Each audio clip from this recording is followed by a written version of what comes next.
Shalom Ubracha, nous poursuivons avec la deuxième Mishnah, Mishnah Bet, du premier Pérec de Masechet Yoma.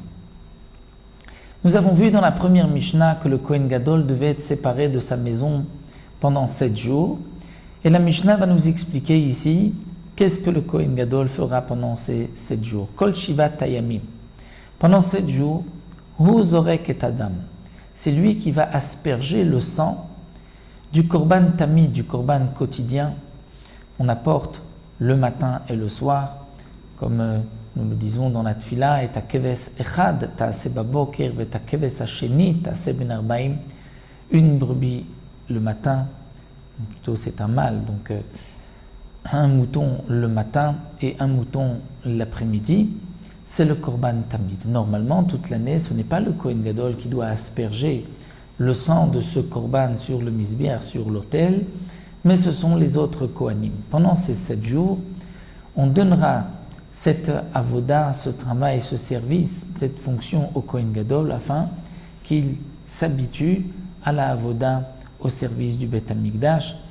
De même, Umaktir et Ketoret, c'est lui qui pendant ces jours devra brûler la Ketoret, les encens, puisque nous avons une mitzvah de brûler les encens sur le misbiar, sur l'autel. Cette fois-ci, c'est sur l'autel pnimi, c'est-à-dire qui se trouvait dans le Echal, qui était en or. On brûlait les encens le matin et l'après-midi.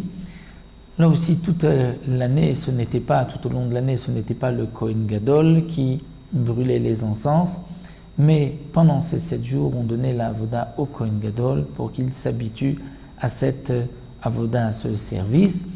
Et Yom HaKippourim, le Kohen Gadol rajoutait une troisième Ketoret, une troisième fois où il brûlait les encens dans le Kodesh HaKodashim, dans le Saint des Saints, comme nous le verrons par la suite dans les Mishnayot.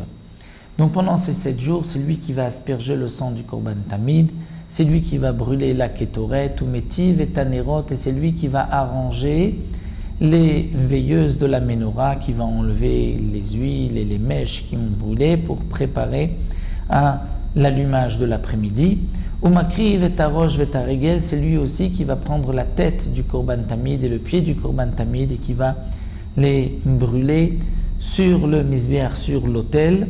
Usher kol hayamim, mais les autres jours de l'année, nous explique la Mishnah, Imratzal akriv makriv, le Kohen Gadol peut, s'il veut, servir au Beth Amikdash, c'est-à-dire il a une priorité sur tous les autres Kohanim.